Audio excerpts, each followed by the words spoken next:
L'histoire de Glenox Veritas. Après ce qui s'était passé avec Glenox le menteur, je devais comprendre pleinement ce que c'était la vérité après avoir appris sur le mensonge. Alors je me suis dit que je ne mentirais plus jamais. Quand on me demandait un truc comme est-ce qu'il a volé de l'argent, ou bien quand j'entendais un secret, ou bien à l'hôpital, je voyais un mourant, je disais la vérité. Les gens ont commencé à me détester.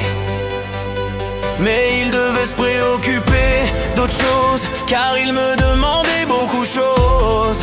J'ai vu plusieurs personnes trompées, et je leur ai dit la vérité à leurs partenaires. Parfois on me demandait s'il était beau ou pas.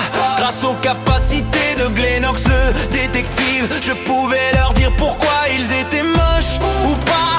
Comme un gros ou petit nez, grosse bouche mais qui est penché et n'est pas symétrique, ou encore des yeux trop écartés. Puis je faisais une comparaison avec des animaux, insectes qui avaient les mêmes emplacements et tailles. Et parce que j'avais dit la vérité, j'ai créé de nombreux complexes chez beaucoup de gens.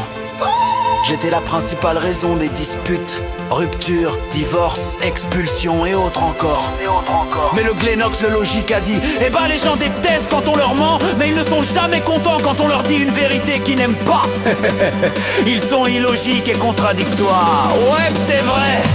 Puis Glenox, le philosophe, a dit il y a des bonnes et des mauvaises vérités à dire si nécessaire. Le mensonge est là pour éviter qu'il soit blessé par une vérité inutile, car le mensonge permet d'éviter des disputes complexes, pensées négatives, et permet même de donner du courage à la personne qui en a besoin, même s'il faut mentir pour ça, et qu'il devient ce qu'il est censé être, et non par une vérité qui aurait pu être modifiée.